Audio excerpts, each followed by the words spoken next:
Le virus peut entrer dans le corps par le nez, la bouche et les yeux. Les symptômes qu'il déclenche varient alors beaucoup d'une personne à l'autre. Mais dans plus de 80% des cas, l'intrusion du virus déclenche une réaction de protection qui se traduit par la fièvre. Elle essaye de rendre le corps hostile au virus en élevant sa température. J'ai pris ma température et j'avais 39,5. J'avais chaud, j'avais froid, j'avais des vertiges, j'avais des crampes d'estomac. Ce qui m'a frappé, en fait, c'est la vitesse de propagation des symptômes et la virulence de la maladie. Cette fièvre consomme beaucoup d'énergie, ce qui peut être à l'origine d'importantes courbatures et d'une grande fatigue.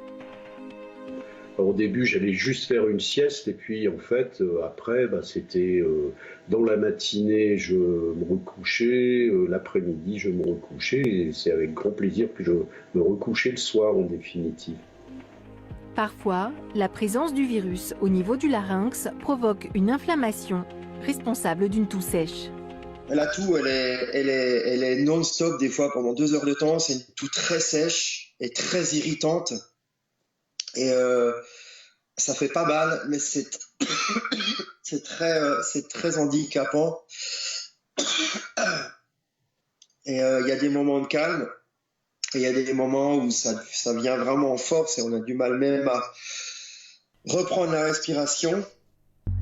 L'installation dans la sphère ORL peut entraîner une perte de l'odorat et du goût. La disparition de ces sens est parfois même le seul symptôme du coronavirus perçu par les patients. Elle est assez caractéristique. Alors le gros avantage, c'est quand je nettoie ma caisse des chats, ça ne me pose plus aucun problème. Par contre, c'est vrai que c'est très perturbant quand on fait son premier repas. Je me suis amusé hier soir à prendre une cuillère à soupe de moutarde et la manger. Je n'ai absolument pas eu cette sensation de picotement, de goût. Alors du coup, ça pique un peu moins la cuisine parce que ça soit bon ou mauvais, ça change rien. Le virus peut aussi entraîner un dérèglement au niveau des intestins qui se manifeste par une diarrhée. Je crois que c'est arrivé 3 fois, effectivement, d'avoir des diarrhées, mais qui ne s'expliquaient pas du tout, en définitive.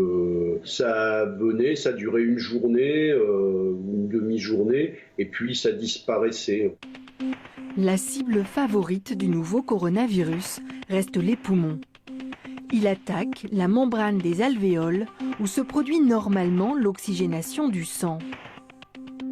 Cette dégradation entraîne le passage de liquide du sérum sanguin à l'intérieur des alvéoles et la fonction des poumons est altérée. C'est une pneumonie qui se traduit par des parties blanches sur une radio des poumons normalement entièrement noirs lorsqu'ils sont remplis d'air. Les formes les plus graves seraient liées à une sorte de tempête immunitaire, une production anormale et massive de cellules inflammatoires, ici en blanc. Elle se dirige principalement contre les poumons, dont presque toutes les alvéoles sont cette fois touchées, entraînant ces radiographies caractéristiques des patients en réanimation à cause de ce nouveau coronavirus. À ce moment-là, seul un respirateur peut remplacer les poumons défaillants. On vient de parler de formes graves, là.